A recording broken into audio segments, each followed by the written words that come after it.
Salut les amis, mon frère, ma sœur, que la paix de Dieu soit sur vous. J'espère que tout va bien pour vous et votre famille. Je suis heureux aujourd'hui de continuer avec notre série appelée Survol de la Bible. En survolant les 4 premiers livres du Nouveau Testament, nous avons vu que les évangiles ne constituent pas des biographies, mais que leur fonction principale est de préserver l'enseignement de Jésus et d'encourager les premières communautés chrétiennes. L'évangile de Marc met l'accent davantage sur ce que Jésus a fait que sur ce qu'il a dit. Ainsi, il décrit 18 miracles et seulement 4 paraboles. Il ne retrace pas la généalogie et ne raconte pas la naissance de Jésus. Cependant, il montre Jésus en pleine action, guérissant les malades, chassant les démons, multipliant le pain pour la foule.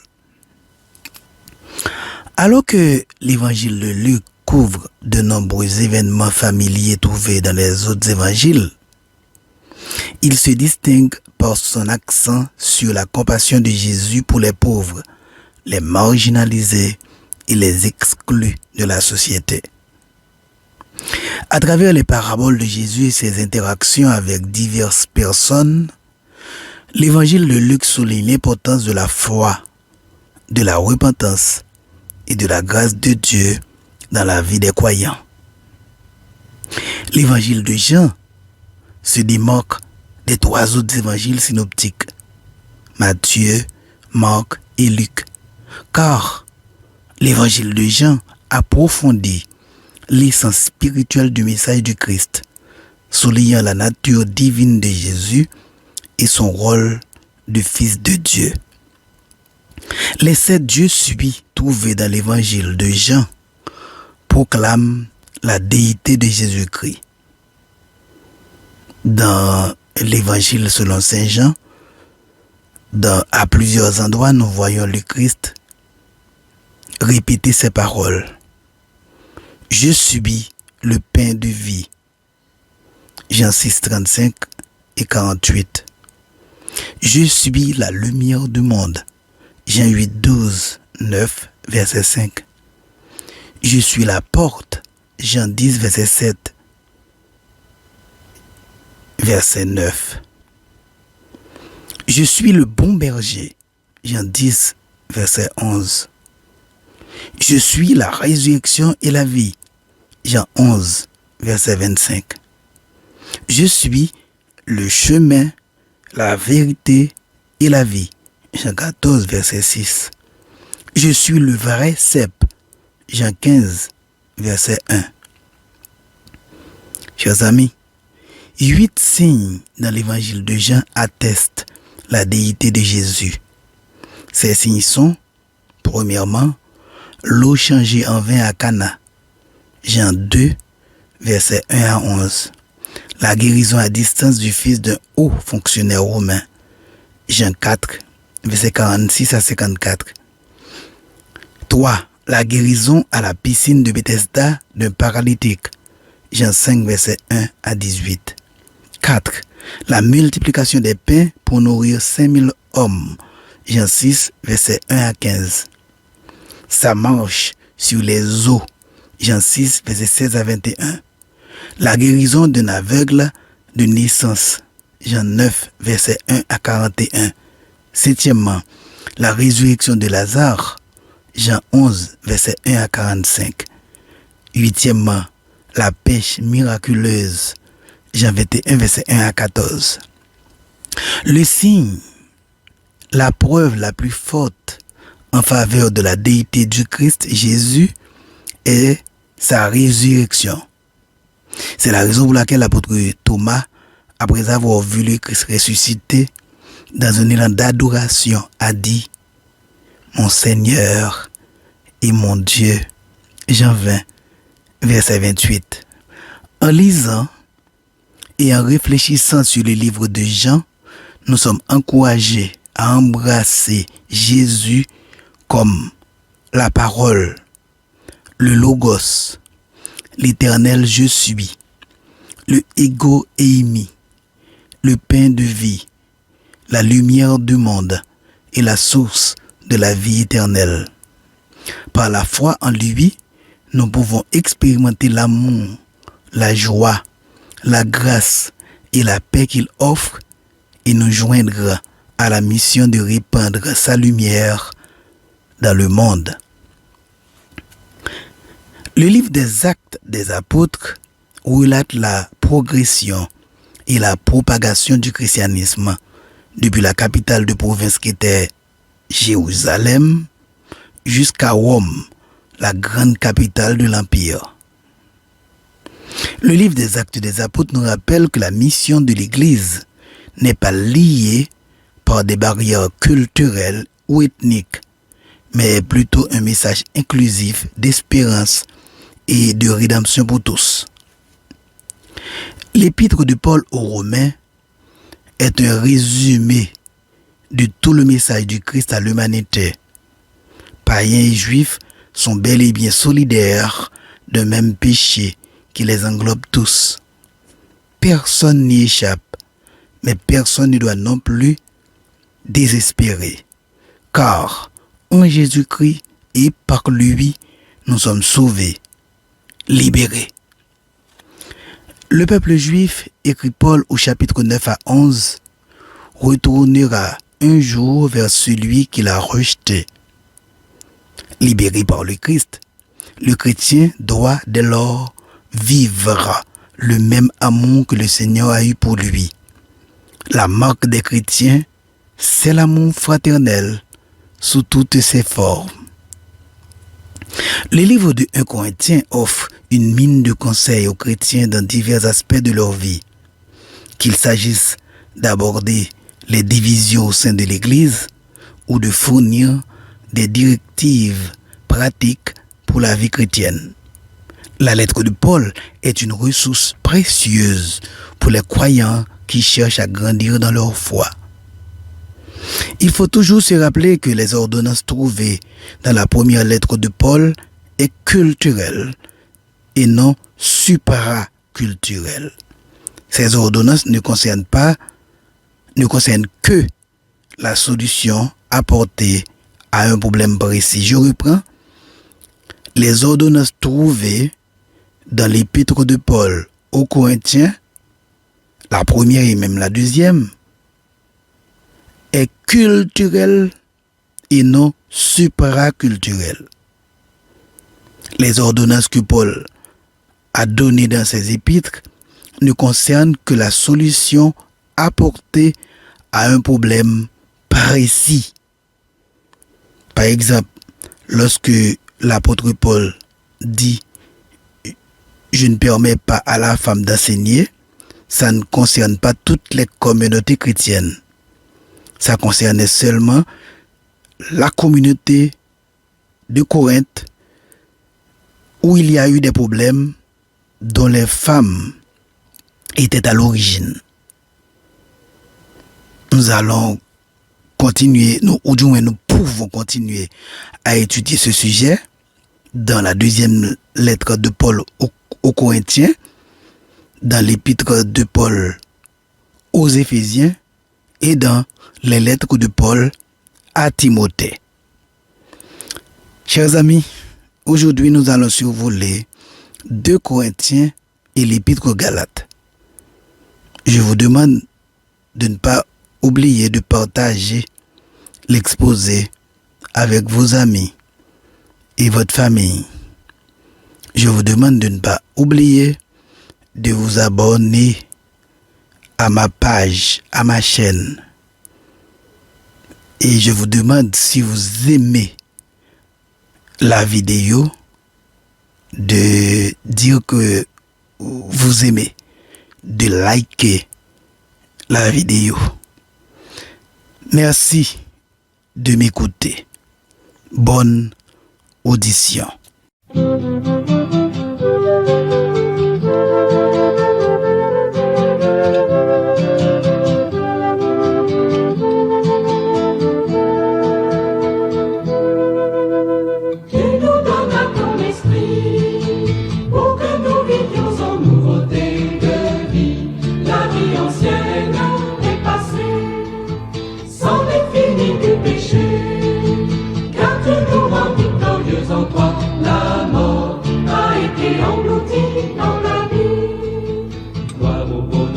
Jésus. Gloire au nom de Jésus. Oh, Jésus. Oh, Jésus.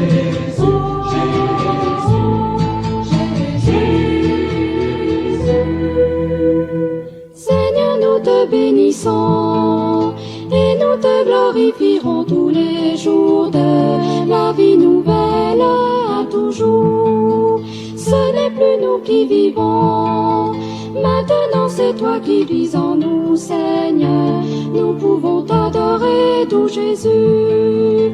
Gloire au beau nom de Jésus. Gloire au beau nom de Jésus. Oh, Jésus,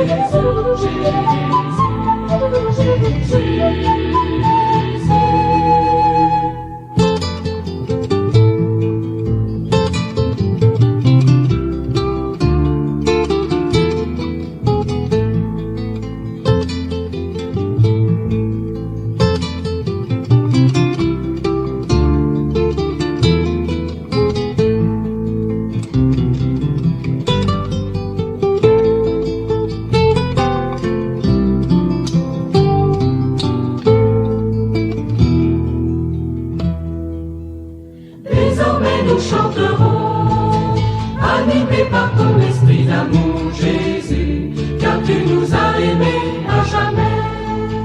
Gloire à Dieu pour son amour, gloire à Jésus pour le sang versé qui nous a purifiés de tous nos péchés.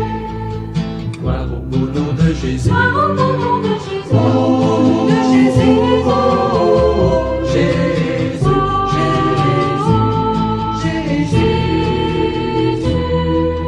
gloire au beau nom de Jésus. gloire au beau nom de Jésus, oh, de Jésus,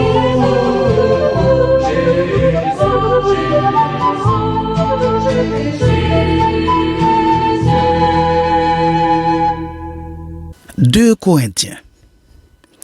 Le livre de 2 Corinthiens est l'une des lettres les plus personnelles et les plus passionnées de l'apôtre Paul, écrite à l'église de Corinthe en automne 57. Cet épître aborde une variété de questions, y compris l'importance de l'unité et de la réconciliation entre les croyants, le rôle de la souffrance dans la vie d'un croyant et la puissance de la grâce de Dieu.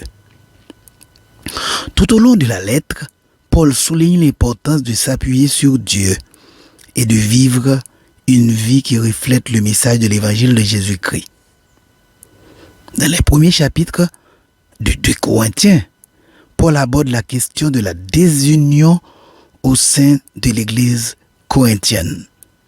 Il appelle les croyants à se réconcilier les uns avec les autres et à être unis dans leur amour et leur service au Christ. 2 Corinthiens 1, versets 3 et 4.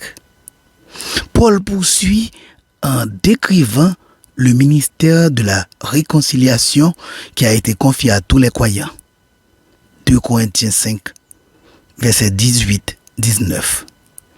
Tout au long de la lettre, Paul encourage les Corinthiens à pardonner et à rétablir les relations avec ceux qui se sont repentis de leurs péchés. 2 Corinthiens 2, versets 7 et 8.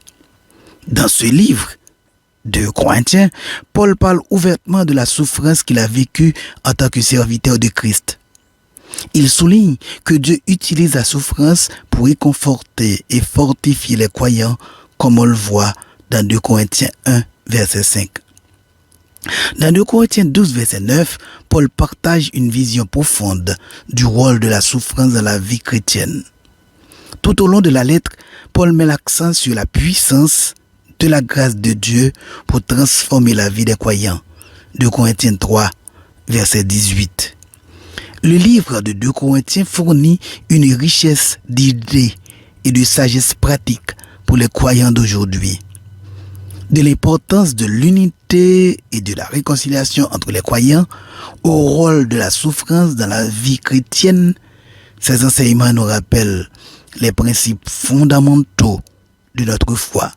De plus, la puissance de la grâce de Dieu, le ministère du Saint-Esprit et l'appel à vivre une vie qui reflète le message de l'Évangile servent à tous de doux rappels de la transformation qui se produit lorsque nous soumettons nos vies au Christ. Enfin, au grand enfin, dans toute la largeur du mot enfin, laissons-nous inspirer par l'engagement inébranlable de l'apôtre Paul envers l'Évangile et son amour pour les croyants corinthiens. Puissions-nous, nous aussi, être disposés à endurer les difficultés, les critiques et les souffrances personnelles pour l'amour du Christ, sachant que notre récompense ultime ne se trouve pas dans ce monde, mais dans le royaume éternel qui nous attend.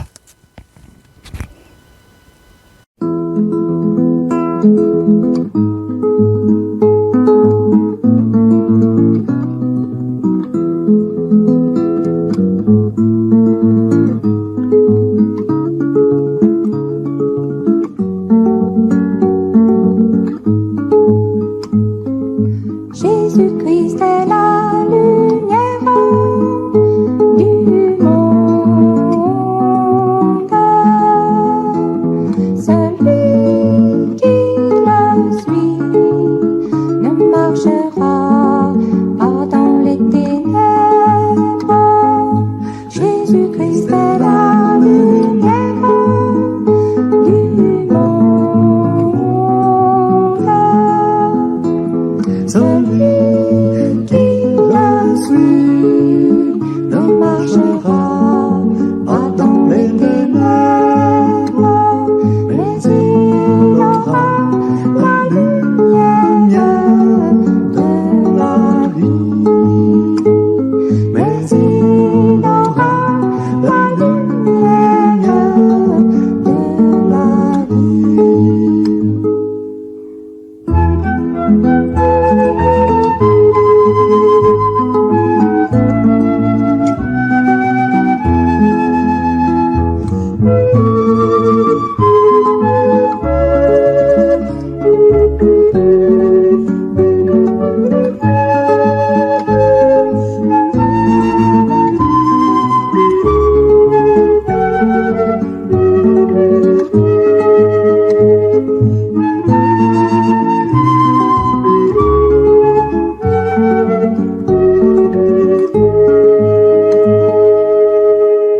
Jésus-Christ est la lumière du monde.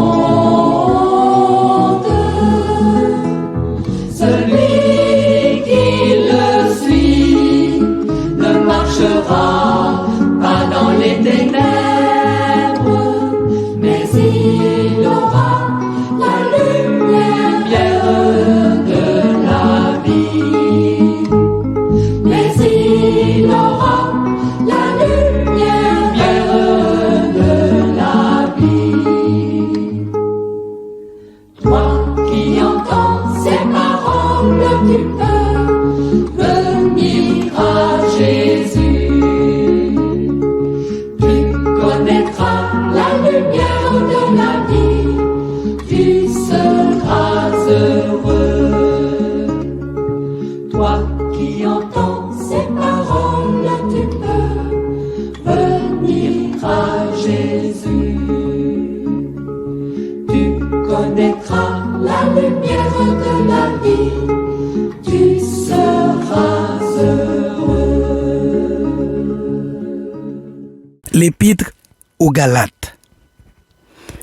Le livre de Galates est une présentation puissante et concise de l'évangile écrit par l'apôtre Paul aux églises de la Galatie. L'objectif principal de cet épître est d'aborder les graves problèmes qui ont surgi au sein des premières communautés chrétiennes de Galatie, principalement la controverse entourant la nécessité de la circoncision et l'adhésion à la loi mosaïque pour les convertis païens. Le message de Paul dans cette lettre est clair. Le salut s'obtient par la grâce, par la foi en Jésus-Christ seul, et non par les œuvres de la loi. Paul commence le livre de Galates en exprimant son étonnement devant la rapidité avec laquelle les Galates se sont détournés du véritable évangile qu'il leur a prêché. Galates 1, verset 6. Il souligne qu'il n'y a qu'un seul évangile et que quiconque prêche un message différent doit être maudit. Galates 1, versets 8 et 9. Paul défend également son autorité apostolique, racontant sa conversion et son appel par Dieu. Galates 1, versets 11 à 24. Paul raconte ensuite sa confrontation avec Pierre à Antioche, où Pierre s'était retiré de la communion avec les croyants gentils par peur de ceux qui exigent la circoncision des païens qui ont donné leur vie au Christ Jésus. Galates 2, versets 11 à 14. Paul utilise ce récit pour illustrer l'hypocrisie de ceux qui forceraient les gentils à devenir juifs afin d'être sauvés. Et il déclare fermement que les juifs et les gentils sont justifiés par la foi en Jésus-Christ et non par les œuvres de la loi. Galates 2, versets 15 à 21. Paul soutient que la loi a été donnée comme gardien temporaire jusqu'à la venue de Christ. Et maintenant que Christ est venu, les croyants ne sont plus sous la loi. Galates 3, versets 23 à 25. Il souligne que les croyants sont tous fils de Dieu par la foi en Jésus-Christ et qu'il n'y a pas de distinction entre juifs et gentils, esclaves et libres, hommes et femmes, car tous sont un en Christ. Galates 3, versets 26 à 28. Paul poursuit en expliquant que les chrétiens ont été libérés de l'esclavage de la loi et sont maintenant fils et filles de Dieu. Galates 4, versets 1 à 7. Il exhorte les Galates à ne pas retourner à l'esclavage de la loi, utilisant l'allégorie d'Agar et de Sarah pour illustrer la différence entre l'ancienne et la nouvelle alliance. Galates 4, versets 21 à 31. Dans Galates 5, Paul exhorte les croyants à rester fermes dans leur liberté en Christ et à ne pas se soumettre au joug de l'esclavage de la loi mosaïque. Galates 5, verset 1. Il les avertit que s'ils choisissent d'être circoncis et de compter sur la loi pour leur salut, ils seront obligés de garder la loi entière et seront séparés de Christ. Galates 5, versets 2 à 4. Paul oppose les œuvres de la chair aux fruits de l'esprit, exhortant les croyants à marcher selon l'esprit et à ne pas satisfaire les désirs de la chair. Galates 5, versets 16 à 25. Il souligne que ceux qui appartiennent au Christ ont crucifié la chair avec ses passions et ses désirs et qu'ils devraient maintenant vivre dans la puissance et la liberté du Saint-Esprit. Dans Galates 6, Paul encourage les croyants à porter les fardeaux les uns des autres et à prendre soin les uns des autres. Galates 6, verset 2. Il leur demande de restaurer doucement ceux qui sont tombés dans le péché et de se souvenir de leur propre faiblesse. Galates 6, verset 1. Paul insiste également sur l'importance de semer pour l'esprit plutôt que pour la chair, car ce qu'une personne sème, elle le récoltera aussi. Galates 6, versets 7 et 8. Paul conclut la lettre en abordant à nouveau la question de la circoncision, déclarant que ni la circoncision ni l'incirconcision ne comptent pour quoi que ce soit en matière du salut éternel. Galates 6, verset 15. Il se termine par une bénédiction de paix et de miséricorde sur ceux qui suivent le véritable évangile.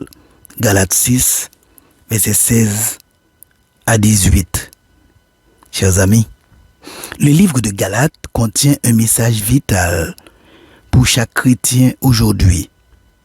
Cela sert de rappel puissant que notre salut est basé sur la grâce de Dieu par la foi en Jésus-Christ seul et non sur notre adhésion à des lois religieuses. La liberté que nous trouvons en Christ devrait nous conduire à vivre nos vies dans la puissance du Saint-Esprit, portant le fruit de l'amour, de la joie, de la paix, de la patience, de la bonté, de la fidélité, de la douceur et de la maîtrise de soi. Galates 5, verset 22-23. La défense passionnée de l'évangile par l'apôtre Paul et l'accent qu'il met sur l'unité entre les croyants, quelle que soit leur origine ethnique ou sociale, sont des rappels opportuns pour l'Église d'aujourd'hui. Alors que nous sommes confrontés à divers défis liés à la vérité de l'Évangile et à l'unité du corps de Christ, tenons fermement au message de Galates et efforçons-nous de vivre notre foi dans la liberté et la puissance du Saint-Esprit. De plus, le contraste entre le légalisme et la liberté dans Galates nous met au défi d'examiner nos propres croyances et pratiques, en veillant à ne pas tomber dans le piège d'essayer de gagner ou de maintenir notre salut par nos propres efforts. Au lieu de cela, embrassons la grâce et la liberté trouvées en Jésus-Christ, vivant des vies qui reflètent son amour et sa bonté envers le monde qui nous entoure. Ici prend fin, chers amis, notre exposé pour aujourd'hui. N'oublie pas de vous abonner à ma page, de vous abonner à ma chaîne. Et si vous avez aimé la vidéo, de cliquer sur le bouton j'aime. Chers amis, de l'Afrique, de l'Europe, de l'Amérique latine, de la Caraïbe, de l'Amérique du Nord, d'Haïti tout entière, que Dieu vous protège, qu'il vous bénisse, qu'il vous accorde sa paix et sa joie. À la prochaine.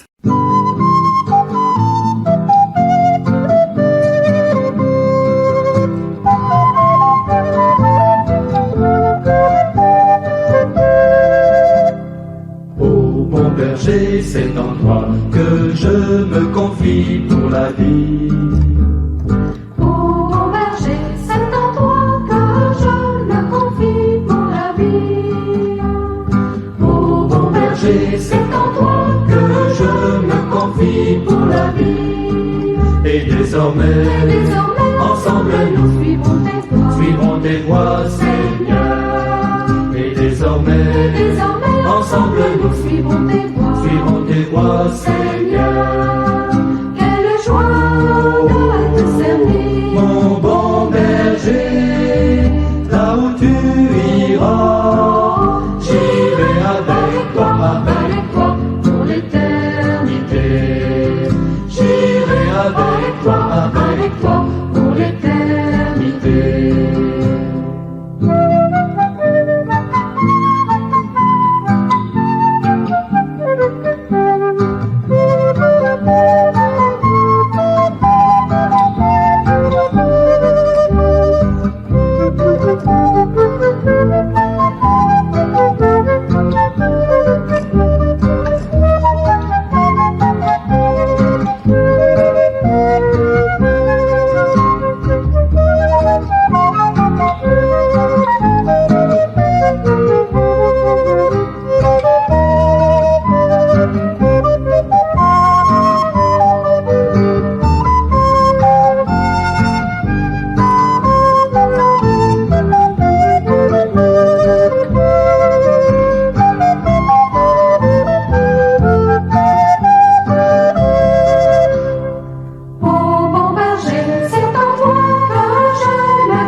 c'est en toi que je me confie.